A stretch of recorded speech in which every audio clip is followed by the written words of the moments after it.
खुदावंद यीशु मसीह के जिंदा जलाली बाबरकत कदूस नाम में आपकी सलामती हो। हमारे लिए आज सुबह का पैगाम ज़बूर की किताब ज़बूर 10 खुदावंद के जिंदा पाक कलाम में यूं मरकूम है, ए खुदावंद तू क्यों दूर खड़ा रहता है, मुसीबत के वक्त तो क्यों छुप जाता है।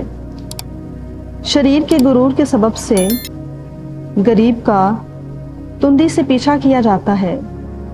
जो मंसूबे उन्होंने बांधे हैं वो उन्हीं में गिरफ्तार हो जाएं, क्योंकि शरीर अपनी नफसानी ख्वाहिश पर फख्र करता है और लालची खुदावंद को तरक करता बल्कि उसकी अहानत करता है। शरीर अपने तकब्बुर में कहता है कि वो बास पुरुष नहीं करेगा।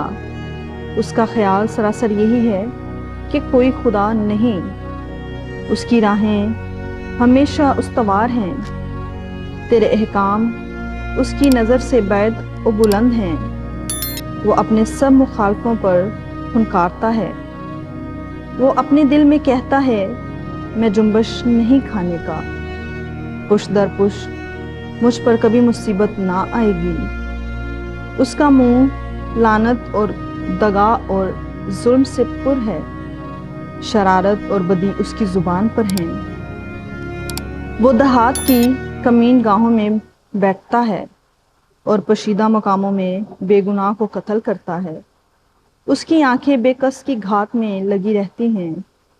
पशीदा मुकाम में शेर बब्बर की तरह दबक कर बैठता है। वो गरीब के पकड़ने को घात लगाए रहता है। वो गरीब को अपने जाल में फंसा कर पकड़ लेता है।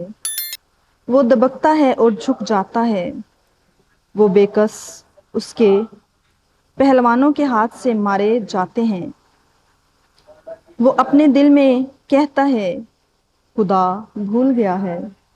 वो अपना मुंह छुपाता है, वो हरगिज नहीं देखेगा।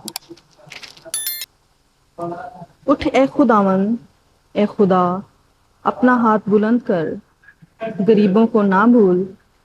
शरीर किस लिए खुदा की अहानत करता है। वो अपने दिल में कहता है कि तू बाज पुरुष ना करेगा। तूने देख लिया है, क्योंकि तू शरारत और बुज़ देखता है, ताकि अपने हाथ से बदला दे। बेकस अपने आप को तेरे सपुर्द करता है। तू ही यतीम का मददगार रहा है। शरीर का बाजू तोड़ दे और बदकार की शरारत को जब तक नाबूद ना हो ढूंढ ढूंढ कर निकाल। खुदावंद अब्दुल आबाद बादशाह है। कौमें उसके मुल्क में से नाबूद हो गईं। ए खुदावंद तूने हलीमों का मुद्दा सुन लिया है। तू उनके दिल को तैयार करेगा। तू कान लगा कर सुनेगा कि यतीम और मजलूम का इंसाफ करे, ताकि इंसान जो खाक से है फिर ना डराए। खुदावंद की जिंदा पाक कलाम का पढ़ा, सुना जाना और कबूल किया जाना हम सबके लिए बरकत और हमारे बाप के लिए जलाल का बाइस हो। आमीन।